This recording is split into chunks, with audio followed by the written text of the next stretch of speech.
എൻ്റെ എല്ലാ കൂട്ടുകാർക്കും നമ്മുടെ ഇന്നത്തെ റിവ്യൂലോട്ട് സ്വാഗതം. എല്ലാവരും സുഖമായിരിക്കുന്നു എന്ന് കരുതുന്നു. നമുക്ക് ഇന്നത്തെ റിവ്യൂലോട്ട് കിടക്കാം.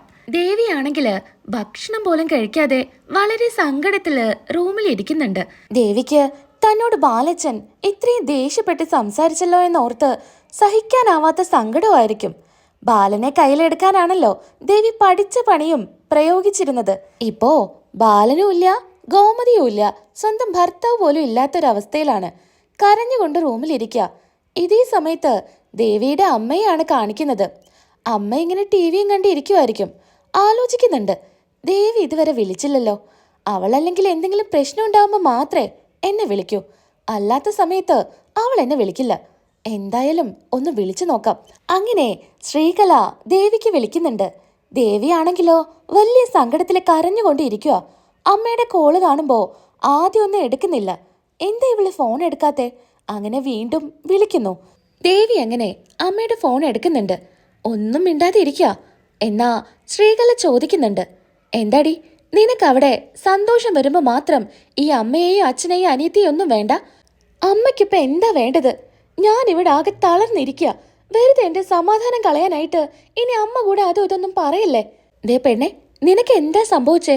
അവിടെ എല്ലാവരും ആനന്ദിനേക്കാ വയസ്സ് നിനക്കാ കൂടുതലെന്ന് അറിഞ്ഞോ? അതാണോ പ്രശ്നം? അതെന്തെങ്കിലൊക്കെ പറഞ്ഞ് നീ അങ്ങ് പിടിച്ചു നിൽക്കായിരുന്നില്ലേ? എൻ്റെ അമ്മേ, അതൊന്നും അറിഞ്ഞിട്ടില്ല. ഇപ്പൊ അറിഞ്ഞിരിക്കുന്നതേ അന്ന് റൂം ബുക്ക് ചെയ്തത് ഞാനാണല്ലോ. 5000 രൂപയ്ക്ക് 3 ദിവസത്തെ റൂം കിട്ടുമെന്നും പറഞ്ഞ് ഞാനും ആനന്ദേട്ടനും ഹണിമൂൺ ട്രിപ്പിന് പോയില്ലേ? അവിടെ ചെന്നപ്പോഴല്ല അറിയുന്നത് 3 ദിവസത്തെ റൂമിന് 26,000 രൂപയാണെന്ന്. അതിവിടെ എല്ലാവരും അറിഞ്ഞു. വലിയ പ്രശ്നമായി. അതാണോ കാര്യം? അതിനിപ്പോ എന്താ പ്രശ്നം? എന്താ പ്രശ്നമെന്നോ? ഈ ചെറിയ കാര്യത്തിന് തന്നെ എന്നെ ബാലച്ചനും അമ്മയൊക്കെ ചേർന്ന് എന്തൊക്കെയാ കുറ്റപ്പെടുത്തിയെന്ന് അമ്മയ്ക്കറിയോ? ഇതൊക്കെ അമ്മ കാരണ. അമ്മയാ എന്നെ കല്യാണത്തിന് നിർബന്ധിച്ചേ. കല്യാണം കഴിഞ്ഞാല് ഇവിടെ അച്ഛനും അമ്മയും അനിയന്മാരും അനിയത്തിമാരൊക്കെ കാണും. എല്ലാവരും ചേർന്ന് നിനക്ക് നല്ല സന്തോഷത്തോടു കൂടി ജീവിക്കാന്നൊക്കെ പറഞ്ഞിട്ടല്ലേ അമ്മ എന്നെ കൊണ്ട് കല്യാണം കഴിപ്പിച്ചത്? അതും ലോകത്തില്ലാത്ത കള്ളവും പറഞ്ഞിട്ട്. എന്നിട്ടിപ്പോ എന്തായി? ഞാനല്ലേ ഇവിടെ കിടന്ന് അനുഭവിക്കുന്നത് മൊത്തം. അമ്മയ്ക്ക് എന്തെങ്കിലും അറിയണോ? എടി, കുറച്ചൊക്കെ പ്രശ്നങ്ങൾ ഉണ്ടാവും കുടുംബമായി കഴിഞ്ഞാല്. അതൊക്കെ നീ മാനേജ് ചെയ്ത് പോകണം. അമ്മേ, അമ്മ ഒന്ന് ഫോൺ കട്ട് ചെയ്യുന്നുണ്ടോ? അമ്മ ഇനിയേ എന്നോട് സംസാരിക്കണ്ട എന്നും പറഞ്ഞ് ദേവി ഫോൺ കട്ട് ചെയ്യുന്നുണ്ട്. എല്ലാവരും കണക്കാ. ഇവിടെ ഇപ്പോ ഞാൻ മാത്ര ഒറ്റപ്പെട്ടിരിക്കുന്നേ. അങ്ങനെ ദേവി റൂമിലിരുന്ന് കരഞ്ഞോണ്ടേ ഇരിക്കുക. എന്നൊന്ന് സമാധാനിപ്പിക്കാനായിട്ട് ആനന്ദൊന്ന് കയറി നോക്കുന്ന പോലും ഇല്ല റൂമിലോട്ട്. ആനന്ദും ആകാശും ആര്യനും ബാലനെല്ലാം ചേർന്ന് ഭക്ഷണം കഴിക്കാനായിട്ട് ഇരിക്കുന്നുണ്ട്.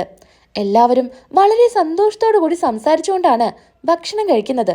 ആനന്ദ് ഗോമതിയോട് പറയുന്നുണ്ട്, അമ്മേ, ഇന്നത്തെ സാമ്പാറേ നല്ല ടേസ്റ്റ് ഉണ്ട്. അമ്മ പിന്നെ പിന്നെ ഭക്ഷണം ഉണ്ടാക്കുന്നതിനെ ടേസ്റ്റ് കൂടി കൂടി വരിക. അതിനെ ഞാൻ ഭക്ഷണം ഉണ്ടാക്കുമ്പോഴേ കൂട്ടത്തില് സ്നേഹം കൂടെ ചേർക്കും. അതുകൊണ്ടാ കറിക്കെല്ലാം ഒരു പ്രത്യേക രുചി. അല്ലാതെ മറ്റുള്ളവരെ പോലെ ഹോട്ടൽ ഭക്ഷണം മാത്രമേ വലിയ ടേസ്റ്റ് എന്നും പറഞ്ഞ് നടക്കുന്നവളല്ല ഞാൻ. അമ്മേ, ഒന്ന് മിണ്ടാതിരിക്കെ. അമ്മ എന്തിനാ വീണ്ടും അത് തന്നെ പറഞ്ഞുകൊണ്ടിരിക്കുന്നേ എന്ന് മീനു പറയുന്നു. അങ്ങനെ എല്ലാവരും ഭക്ഷണം കഴിക്കുമ്പോഴും ആരും തന്നെ ദേവിയെ വിളിക്കണമെന്നോ ദേവിയെ കണ്ടില്ല എന്നോ ഒന്നും പറയുന്നുണ്ടായിരിക്കില്ല. ബാലനാണെങ്കില് ദേവിയെന്ന് വെച്ച ജീവനായിരുന്നല്ലോ. എന്നാ ആ ബാലൻ പോലും ഒന്ന് ദേവി എവിടെയെന്ന് ചോദിക്കുന്ന പോലും ഉണ്ടായിരിക്കില്ല. ഇതെല്ലാം നമ്മുടെ ദേവി ശ്രദ്ധിക്കുന്നുണ്ടായിരിക്കും. എല്ലാവരും ഭക്ഷണം കഴിക്കുക. എന്നെ ആരും അന്വേഷിക്കുന്നില്ല. എനിക്ക് ഭക്ഷണം കഴിക്കണമെന്ന് പോലും ആരും ഒന്നും ചോദിക്കുന്നില്ലല്ലോ. എന്നാ മീനു മിത്രയുടെ ചെവിയിൽ പറയുന്നുണ്ട്, കണ്ടോ, ഇവിടെ ഏട്ടത്തി ഇല്ലാന്ന് കരുതിയിട്ട് ആരും ഒന്നും ചോദിക്കുന്നില്ല. ദേവിയേട്ടത്തി എവിടെയെന്ന് ഇവിടെ ആർക്കെങ്കിലും ചോദിച്ചൂടെ? ദേവിമോളെ ദേവിമോളെന്ന് വിളിച്ച് നടന്ന ആളാ ഈ ഇരുന്ന് ഭക്ഷണം കഴിക്കുന്നത്. ഒന്ന് കഴിച്ചോ എന്ന് ചോദിക്കാനുള്ള മര്യാദ പോലും ഇവിടെ ആർക്കും ഇല്ലല്ലോ. അത് തന്നെ ചേച്ചി ഞാനും ആലോചിക്കുന്നേ. ഇവരാരും ചേച്ചിയെക്കുറിച്ച് ഒന്ന് ചോദിക്കുന്ന പോലും ഇല്ല. അങ്ങനെ ഗോമതി ചോദിക്കുന്നുണ്ട്, അല്ല, നിങ്ങൾ ഭക്ഷണം കഴിക്കുന്നില്ലേ? അല്ല മക്കളെ, നിങ്ങളിരിക്കുക, നിങ്ങൾ രണ്ടുപേരും ഇരുന്ന് ഭക്ഷണം കഴിക്കുക എന്ന് ബാലനും പറയുന്നു. അല്ല അച്ഛാ, ഞങ്ങൾ പിന്നെ കഴിച്ചോളാം. ഏട്ടത്തി ഭക്ഷണം കഴിക്കാനായിട്ട് വന്നിട്ടില്ല. ഞങ്ങള് ഏട്ടത്തിയെ പോയി വിളിച്ചിട്ട് വരാം. അല്ലെങ്കിൽ അമ്മ തന്നെ പോയി വിളിക്ക്. ഞാനെന്തിനാ അവളെ പോയി വിളിക്കുന്നേ? അവൾക്ക് വിശക്കുന്നുണ്ടെങ്കിലേ അവള് വന്ന് കഴിച്ചോളും. അവളെ ആരും ഇങ്ങോട്ട് സ്വീകരിക്കേണ്ട ആവശ്യമൊന്നുമില്ല. അവൾക്ക് ചിലപ്പോൾ ഹോട്ടൽ ഭക്ഷണം പിടിക്കുന്നുണ്ടായിരിക്കുള്ളൂ. അതുകൊണ്ടായിരിക്കും ഭക്ഷണം കഴിക്കാൻ വരാത്തത്. ഇനി അമ്മ വിളിക്കുന്നില്ലെങ്കിൽ ഞങ്ങൾ പോയി വിളിച്ചോളാം. അങ്ങനെ വിളിക്കാനായിട്ട് മിത്രയും മീനുവും പോവാൻ നേരത്ത് ബാലൻ പറയുന്നു, നിങ്ങൾ എങ്ങോട്ടാ പോകുന്നേ? അവളെ വിളിക്കണ്ട. അവൾക്കറിയാലോ ഭക്ഷണം കഴിക്കേണ്ട സമയമാണെന്നും എല്ലാവരും ഒരുമിച്ചിരുന്ന ഇവിടെ ഭക്ഷണം കഴിക്കുന്നതെന്നൊക്കെ അറിഞ്ഞു വെച്ചുകൊണ്ട് അവൾ വരാതിരിക്കുന്നതല്ലേ. അതുകൊണ്ട് അവളെ നിങ്ങൾ പോയി വിളിക്കണ്ട. വിശക്കുവാണെങ്കിൽ അവൾ വന്ന് കഴിക്കട്ടെ, ആരും നിർബന്ധിക്കണ്ട എന്ന് ബാലൻ പറയാ.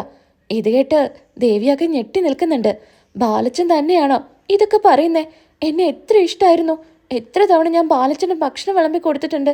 ബാലച്ചന് ഇഷ്ടപ്പെട്ടതെല്ലാം ഞാൻ ഉണ്ടാക്കി കൊടുത്തിട്ടുണ്ട്. എന്നിട്ട് ഇപ്പൊ പറയുന്ന കണ്ടില്ലേ? അല്ലച്ച, നമ്മുടെ വീട്ടിലൊരാൾ ഭക്ഷണം കഴിക്കാതിരിക്കുമ്പോൾ എങ്ങനെയാ നമ്മൾ സമാധാനത്തില് ഭക്ഷണം കഴിക്കുന്നേ? ആരും ഭക്ഷണം കഴിക്കാതിരിക്കേണ്ടെന്നൊന്നും പറയുന്നില്ലല്ലോ. അവൾക്ക് വിശക്കുമ്പോ അവളെ വന്ന് കഴിച്ചോളും. അവളുടെ വീട്ടില് അവൾ എങ്ങനെ വളർന്നു വന്നതാണെങ്കിലും കല്യാണം കഴിഞ്ഞ് മറ്റൊരു വീട്ടിലോട്ട് വരുമ്പോ ആ കുടുംബത്തിന്റെ രീതി അനുസരിച്ച് വേണം മുന്നോട്ട് പോകാനായിട്ട്. അതെന്തായാലും അവൾ പഠിക്കട്ടെ, എന്നിട്ട് മതി എല്ലാവരും അവളോട് സിമ്പതി കാണിക്കാനായിട്ട്. കാര്യമൊക്കെ ശരിയാ. ഒരു പെൺകുട്ടിയെ മറ്റൊരു വീട്ടിലോട്ട് കല്യാണം കഴിച്ച് പറഞ്ഞു വിടുന്നത് ഒരു സ്ഥലത്തുനിന്ന് ചെടി മാറ്റി നടുന്ന പോലെ തന്നെയാ. അവിടെ വേറെ ഇറങ്ങി അത് നല്ല പോലെ വളർന്നു വരണം. അങ്ങനെ നല്ല രീതിക്ക് വളർന്നു വരാനേ ഇതുപോലെ ചെറിയ ചെറിയ വളങ്ങളൊക്കെ ഇട്ട് കൊടുക്കുന്നത് നല്ലതാ. നിങ്ങൾ വന്നിരിക്കുക, നിങ്ങൾ രണ്ടുപേരും ഭക്ഷണം കഴിക്കുക. വേണ്ടച്ചാ, ഞങ്ങള് അമ്മയുടെ കൂടെ ഇരുന്ന് കഴിച്ചോളാം എന്ന് മീനു പറയുന്നു. എല്ലാവരും വയറ് നിറയെ ഭക്ഷണം കഴിച്ച് എഴുന്നേറ്റ് പോകുന്നുണ്ട്. എന്നാ സ്വന്തം ഭർത്താവാണ്. ഭാര്യയെ ഒന്ന് പോയി വിളിക്കാനോ ഇക്കാര്യത്തില് ഒന്ന് സമാധാനിപ്പിക്കാനോ ഒന്നിനും ആനന്ദ് പോകുന്നുണ്ടായിരിക്കില്ല. രണ്ടുപേരും ഒരുമിച്ച് തന്നെയാണ് ഇക്കാര്യം ബാലനോടും ഗോമതിയോടും മറച്ചു വെച്ചത്. എന്നാലും മരുമകളോട് മാത്രമേ കൂടുതൽ ദേഷ്യം കാണിക്കുന്നുള്ളൂ. മീനുവിന് ദേവിയുടെ പ്രവൃത്തിയൊന്നും ഇഷ്ടപ്പെടുന്നില്ലെങ്കിലും ഇതുപോലുള്ള സാഹചര്യത്തില് എന്തായാലും നമ്മൾ 3 പേരും ഒന്നിച്ചു നിൽക്കണമല്ലോ എന്ന് കരുതി മിത്രയും മീനുവും ചേർന്ന് ദേവിയെ വീണ്ടും ഭക്ഷണം കഴിക്കാൻ വിളിക്കാനായിട്ട് ചെല്ലുന്നുണ്ട്. അവരെ കാണുന്നതും ദേവി പൊട്ടിക്കരയുന്നുണ്ട്. മീനു, എല്ലാവരും ചേർന്നിട്ട് എന്തിനാ എന്നെ ഇങ്ങനെ കുറ്റപ്പെടുത്തുന്നേ? എല്ലാവരും എന്നെ ഒറ്റപ്പെടുത്തുമല്ലേ? ഞാനവിടെ പറയുന്നതെല്ലാം കേട്ടു. ബാലച്ചൻ എന്തൊക്കെയാ എന്നെക്കുറിച്ച് പറഞ്ഞത്? അതൊക്കെ ആലോചിക്കുമ്പോൾ എനിക്ക് സങ്കടം സഹിക്കാൻ പറ്റുന്നില്ല മീനു. ചേച്ചി ഒരു കാര്യം ചെയ്യ്, വന്ന് ഭക്ഷണം കഴിക്ക്. ഭക്ഷണത്തിനോട് എന്തിനാ വെറുതെ ദേഷ്യം കാണിക്കുന്നേ? അവരെല്ലാവരും ഭക്ഷണം കഴിച്ചു. ഇനി നമ്മൾ 3 പേരും മാത്രമേ കഴിക്കാനുള്ളൂ. വാ, നമുക്ക് ഭക്ഷണം കഴിക്കാം. വേണ്ട, എനിക്കൊന്നും വേണ്ട. ഭക്ഷണം കഴിച്ചാലൊന്നും എനിക്ക് ഇറങ്ങില്ല. അതുകൊണ്ട് എനിക്കിന്നൊന്നും വേണ്ട. ചേച്ചിയുടെ അവസ്ഥ ഞങ്ങൾക്ക് നല്ല പോലെ മനസ്സിലാവും. അന്ന് ട്യൂഷന്റെ കാര്യത്തിൽ അത്രയും വലിയ പ്രശ്നം ഉണ്ടായപ്പോൾ എല്ലാവരും ഞങ്ങളെ ഒറ്റപ്പെടുത്തിയില്ലേ? ആ സമയത്ത് ചേച്ചി വരെ ഞങ്ങളെ കുറ്റപ്പെടുത്തിയാ സംസാരിച്ചത്. മീനു, ഇപ്പം നീയും എന്നെ കുറ്റപ്പെടുത്തിയെന്നല്ലേ സംസാരിക്കുന്നേ? ചേച്ചി, എനിക്ക് ചേച്ചി കുറ്റപ്പെടുത്തി സംസാരിക്കേണ്ട ആവശ്യമൊന്നുമില്ല. എന്തെങ്കിലും തെറ്റ് ചേച്ചിയുടെ ഭാഗത്തുനിന്ന് കണ്ടാൽ അത് ഞാനങ്ങ് ചോദ്യം ചെയ്യുന്നുള്ളത് ശരിയാ. അതപ്പം തന്നെ ചേച്ചിയോട് പറഞ്ഞു തീർക്കുന്നുണ്ട്. അതിനുശേഷം ഞാൻ എന്തിനാ ചേച്ചിയോട് ദേഷ്യപ്പെടുന്നേ? ഞാൻ അങ്ങനെ മനസ്സിൽ വെച്ചിട്ട് ഒന്നും പെരുമാറുന്ന ആളല്ല. ചേച്ചി പറഞ്ഞല്ലോ എല്ലാവരും കുറ്റപ്പെടുത്തുവാണെന്ന്. അവരെപ്പോഴും അമ്മയും അച്ഛനും മക്കളുമാ. നമ്മൾ 3 പേരുമാ ഇങ്ങോട്ട് കയറി വന്നവര്, മരുമക്കള്. നമ്മളെപ്പോഴും ഒറ്റപ്പെട്ട് തന്നെ ആയിരിക്കും. നമ്മളെപ്പോഴും ഒറ്റക്കെട്ടായിട്ട് നിൽക്കണം ചേച്ചി. എന്നാലേ നമുക്ക് മുന്നോട്ട് പോകാൻ വേണ്ടി പറ്റൂ. എന്നാ ചേച്ചിയെ പല സമയത്തും അച്ഛൻ്റെ കൂടെ കൂടിയിട്ട് ഞങ്ങളെ കുറ്റപ്പെടുത്തി ഒക്കെ സംസാരിക്കാറ്. അത് പിന്നെ വന്ന് കയറിയ സമയത്ത് ഒന്നും അറിയില്ലായിരുന്നു. അതുകൊണ്ടാ ഞാൻ അങ്ങനെയൊക്കെ പറഞ്ഞത്. അതിന് നിങ്ങൾക്ക് എന്നോട് ദേഷ്യമുണ്ടോ? ദേഷ്യമൊന്നുമില്ല. ചേച്ചി വന്നിട്ടേ ഭക്ഷണം കഴിച്ചാൽ മതി. എനിക്കിന്ന് വേണ്ടാഞ്ഞിട്ടാ, വിശപ്പില്ലാത്തോണ്ടല്ലേ. ഞാൻ ഉച്ചയ്ക്ക് കുറച്ച് ഭക്ഷണം കഴിച്ചില്ലേ, അത് മതി. നിങ്ങൾ പോയി കഴിച്ചോ. അങ്ങനെ ദേവി അവരെ പറഞ്ഞു വിടുന്നുണ്ട്. എന്നാലും ദേവിക്ക് നല്ല വിശപ്പുണ്ടായിരിക്കും കേട്ടോ. എങ്ങനെയാ അവിടെ പോയി ഭക്ഷണം കഴിക്കുക എന്ന് കരുതിയിട്ടാ ദേവി ഇങ്ങനെ ഇരിക്കുന്നത്. പിന്നീടായിട്ട് കുറേ നേരം ഇരുന്ന് ദേവി കരയുന്നുണ്ട്. എന്നാലും ബാലച്ചൻ തന്നോട് ഇങ്ങനെയൊക്കെ പറഞ്ഞല്ലോ, എന്നെക്കുറിച്ച് ഇങ്ങനെയൊക്കെ ആയിരുന്നല്ലേ മനസ്സിലിരിപ്പ് എന്നൊക്കെ എങ്ങനെ പറയുമോ? പിന്നീട് കാണിക്കുന്നത് നമ്മുടെ ആനന്ദിനെ ആയിരിക്കും. ആനന്ദിന് പ്രത്യേകിച്ച് ഒരു കൂസലും ഉണ്ടായിരിക്കില്ല. ദേവി ഇങ്ങനെ സങ്കടപ്പെട്ട് റൂമിൽ ഇരിക്കുന്നുണ്ടെന്നുള്ള ബോധമൊന്നും ആനന്ദിനുണ്ടാവില്ല. എന്നാ ആകാശ് ചോദിക്കുന്നുണ്ട്, ആനന്ദേട്ട ഏട്ടത്തിയോട് പോയി സംസാരിച്ചോ? എന്ത് സംസാരിക്കാനാ? അല്ല, ഏട്ടത്തിക്ക് വലിയ സങ്കടമായി കാണുമല്ലോ. അച്ഛൻ അങ്ങനെയൊക്കെ സംസാരിച്ചല്ലേ, അതുകൊണ്ട്. അതിന് അവൾ തെറ്റ് ചെയ്തിട്ടല്ലേ അച്ഛൻ വഴക്ക് പറഞ്ഞത്. അതിനിപ്പോൾ അച്ഛനെ കുറ്റപ്പെടുത്താനൊന്നും പറ്റില്ലല്ലോ. ആനന്ദിനി എന്നാണോ അച്ഛൻ ദേവിയോട് ക്ഷമിക്കുന്നത് അന്നേ ദേവിയോട് മിണ്ടു എന്ന് പറഞ്ഞു നിൽക്കുക. പിന്നീടായിട്ട് നമ്മുടെ മീനു അടുക്കളയിൽ ഗ്യാസ് സ്റ്റവ് ഒക്കെ തുടച്ചു നിൽക്കുമായിരിക്കും. ആകാശ് അതിലൂടെ വരുന്നുണ്ട്. ആകാശ് മീനുവിനെ തന്നെ നോക്കുന്നുണ്ട്. മീനുവും ആകാശിനെ നോക്കി ചോദിക്കുന്നുണ്ട്. എന്താ അവിടെ നിൽക്കുന്നേ? അല്ല, എപ്പോഴും അമ്മയും ഇത്രയും നീയും ആണല്ലോ അടുക്കളയില്, ബാക്കി ആരെയും കണ്ടില്ല, അതുകൊണ്ട് ചോദിച്ചതാ. ഇങ്ങ് വന്നേ, പറയട്ടെ. ഇവിടെ ആരെങ്കിലൊക്കെ കാണും. റൊമാൻസ് ഒക്കെ നമുക്ക് റൂമിൽ പോയിട്ട് മതി. നീ വേഗം ജോലി കഴിഞ്ഞ് റൂമിലോട്ട് വാ. ഓ, അപ്പോഴും ഞാൻ ഇവിടുത്തെ ജോലിയെല്ലാം കഴിഞ്ഞ് അങ്ങോട്ട് വരണം. എപ്പോഴും പെണ്ണുങ്ങള് അടുക്കളയിൽ തന്നെ നിൽക്കണമെന്നാണോ നിങ്ങൾ പറഞ്ഞു വരുന്നേ? എൻ്റെ മീനു, ഞാൻ അങ്ങനെയൊന്നുമല്ല പറഞ്ഞത്. എന്നാലേ എനിക്കൊരു കാര്യം ചെയ്തു തരോ? എന്ത് വേണേ പറഞ്ഞോ. എൻ്റെ മീനുക്കുട്ടി പറഞ്ഞാ ഞാൻ എന്തെങ്കിലും കേൾക്കാതിരുന്നിട്ടുണ്ടോ? എന്നാലേ ഇത് പിടിക്ക്, ഈ സ്റ്റവ് അങ്ങ് തുടയ്ക്ക്. സ്റ്റവ് തുടയ്ക്കാനോ? എന്താ ഇത് ആദ്യമായിട്ട് കേൾക്കുന്ന പോലെ? ഞാൻ ഇന്നേ വരെ ഇതൊന്നും ചെയ്തിട്ടില്ല, അതുകൊണ്ട് ചോദിച്ചതാ. ഓ അങ്ങനെ, ഇന്നേ വരെ ചെയ്തില്ലെങ്കിലേ ഇനി ചെയ്ത് പഠിക്കുന്നോണ്ട് കുഴപ്പമൊന്നുമില്ലല്ലോ. ശരി, ഞാനൊന്നേ ചെയ്തു നോക്കാം. വേണ്ട വേണ്ട, ഇങ്ങ് തന്നേക്ക്. അതൊക്കെ ഞാൻ ചെയ്തതാ. ഞാൻ ചെയ്യുമെന്ന് നോക്കാനായിട്ട് ഒന്ന് ടെസ്റ്റ് ചെയ്തതല്ലേ. എന്നാലും ദേവിയേട്ടത്തിയുടെ കാര്യം അത് വലിയ കഷ്ടാ. പാവായി പോയി. തെറ്റ് ചെയ്തെന്നുള്ളതൊക്കെ ശരിയാ എന്ന് കരുതിയിട്ട് അച്ഛൻ ഇങ്ങനെയൊക്കെ പറയണം ചെയ്യേണ്ട ആവശ്യമുണ്ടോ? ഭക്ഷണം കഴിക്കാൻ പോലും ഏട്ടത്തി ആരും വിളിച്ചില്ലല്ലോ. ആനന്ദേട്ടൻ പോലും ഭക്ഷണം കഴിച്ചോന്ന് പോലും ഒന്നും ചോദിച്ചില്ല. അതിന് ഏട്ടത്തി തെറ്റ് ചെയ്തിട്ടല്ലേ? അതുകൊണ്ടല്ലേ അച്ഛനും ആനന്ദേട്ടനൊക്കെ ഇങ്ങനെ പെരുമാറുന്നത്. അല്ലെങ്കിൽ നിങ്ങൾ ആണുങ്ങളൊക്കെ ഇങ്ങനെ തന്നെയാ. അച്ഛൻ ആരോടെങ്കിലും ദേഷ്യം കാണിച്ചാല് പിന്നെ മക്കൾക്കും അതങ്ങനെ തന്നെയാണല്ലോ. അങ്ങനെയല്ലേ എന്നോട് നിങ്ങൾ മിണ്ടാൻ നടന്നിരുന്നത്?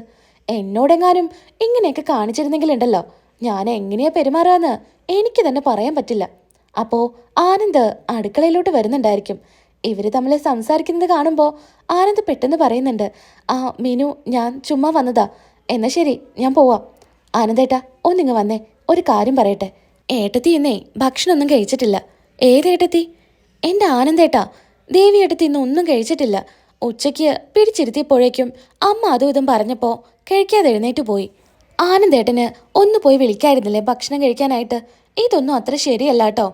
മീനു, അച്ഛൻ പറഞ്ഞത് കേട്ടില്ലേ? അതുകൊണ്ടാ ഞാൻ വിളിക്കാത്തത്. അവളോട് ആരും ഭക്ഷണം കഴിക്കണ്ടെന്നൊന്നും പറഞ്ഞിട്ടില്ല. വിശക്കുന്നുണ്ടെങ്കിലേ അവള് വന്ന് കഴിച്ചോളും. ആനന്ദേട്ടാ, അങ്ങനെയൊന്നും പറയല്ലേ. ചേച്ചി ഒരു പാവാ. എന്തെങ്കിലും ചെയ്തിട്ടുണ്ടെങ്കിൽ അതിന് ഉത്തരവാദി ഏട്ടനും കൂടെ തന്നെയല്ലേ? നിങ്ങൾ രണ്ടുപേരും ചേർന്നിട്ടാ അച്ഛനോട് ഇങ്ങനെ ഒരു കാര്യം ചെയ്തത്. അതുകൊണ്ട് രണ്ടുപേരെയും അച്ഛൻ ശിക്ഷിക്കേണ്ടതാ. പക്ഷേ ഇതിപ്പോ ഏട്ടത്തിയോട് മാത്രമേ ദേഷ്യം കാണിക്കുന്നുള്ളൂ. ഏട്ടൻ കൂടെ അങ്ങനെ നിന്ന് കഴിഞ്ഞാൽ ഉറപ്പായിട്ടും അത് സങ്കടയാവൂ. ഇനി എന്തായാലും ഏട്ടത്തിക്ക് ഞാൻ ഭക്ഷണം എടുത്തു തരാം. ആനന്ദേട്ടൻ പോയിട്ട് ഏട്ടത്തിക്ക് കൊണ്ടുകൊടുക്ക്. അതൊന്നും വേണ്ട, അവള് വേണേ വന്ന് കഴിച്ചോളും. ആനന്ദേട്ടൻ എന്തിനെങ്ങനെ വാശി പിടിക്കുന്നേ? ഞാൻ ഭക്ഷണം എടുത്തു തരാം, ഇത് കൊണ്ടുകൊടുക്ക്. അങ്ങനെ നിർബന്ധിപ്പിച്ച് ആനന്ദിന്റെ കയ്യിൽ ഭക്ഷണം കൊടുക്കുന്നുണ്ട്. അതുമായിട്ട് റൂമിലോട്ട് പോകുന്ന വഴിക്കായിരിക്കും ബാലൻ കാണുന്നത്. ബാലൻ ഒന്നും മിണ്ടാതെ ദേഷ്യത്തിൽ നിൽക്കുന്നുണ്ട്. അങ്ങനെ ആനന്ദ് റൂമിലോട്ട് ചെന്ന് ഭക്ഷണം അവിടെ വെക്കുക. ദേവി അങ്ങനെ ഉറങ്ങുന്ന പോലെ നടിച്ചു കിടക്കുന്നുണ്ട്. ദേവി, നീ ഭക്ഷണം കഴിക്ക്. ഭക്ഷണം കൊണ്ടുവച്ചിട്ടുണ്ട്. ഇനിയെങ്ങാനും ഉറങ്ങിക്കാണോ? ദേവി, നിന്നോടാ പറയുന്നേ ഭക്ഷണം എടുത്ത് കഴിക്കാനായിട്ട്. ദേവി ഒന്നും മിണ്ടാതെ കിടക്കുന്നുണ്ട്. എന്നാ ഭക്ഷണം അവിടെ വെച്ച് ആനന്ദ് വീണ്ടും അവിടെ നിന്ന് പോവാ, ഡോറും അടച്ച്. എന്നാ ദേവി എഴുന്നേറ്റ് നോക്കുമ്പോൾ ആനന്ദ് അവിടെ വെച്ചുകൊണ്ട് പോയി കാണും. എന്നാലും എന്നെ ഒന്ന് വിളിച്ച് എഴുന്നേപ്പിച്ച് ഭക്ഷണം കഴിക്കാൻ പറയുമല്ല. ആനന്ദേട്ടൻ പോലും എന്നെ ഒന്ന് സപ്പോർട്ട് ചെയ്യുന്നില്ലല്ലോ എന്നൊക്കെ പറഞ്ഞ് ദേവി വല്ലാതെ സങ്കടപ്പെടുന്നുണ്ട്. ആ ഭക്ഷണത്തിലോട്ട് തന്നെ ദേവി നോക്കുന്നുണ്ട്. എന്നാൽ ദേവിക്ക് നല്ല വിശപ്പുമുണ്ട്, കഴിക്കണമെന്നുമുണ്ട്. പിന്നെ കൊണ്ടുവന്ന് വെച്ച് പെട്ടെന്ന് അങ്ങനെ എടുത്ത് കഴിക്കാൻ പറ്റില്ലല്ലോ. അതുകൊണ്ട് ദേവി ആകെ സങ്കടപ്പെട്ട് അവിടെ ഇരിക്കുന്നുണ്ട്. ഇന്നത്തെ എപ്പിസോഡ് ഞാൻ ഇവിടെ വെച്ച് നിർത്തുകയാണ് കേട്ടോ. നാളെ നമുക്ക് ഇതിൻ്റെ ബാക്കി എപ്പിസോഡ് പറയാം. നമ്മുടെ വീഡിയോ ഇഷ്ടപ്പെടുന്നുണ്ടെങ്കിൽ എല്ലാവരും ഒന്ന് ലൈക്ക് ചെയ്യാൻ മറക്കല്ലേ. സബ്സ്ക്രൈബ് ചെയ്യാത്ത കൂട്ടുകാരാണെങ്കിൽ ദയവ് ചെയ്ത് ഒന്ന് സബ്സ്ക്രൈബും ചെയ്യണേ. നാളെ വീണ്ടും കാണാം. അതുവരേക്കും എൻ്റെ എല്ലാ കൂട്ടുകാർക്കും ടാറ്റാ.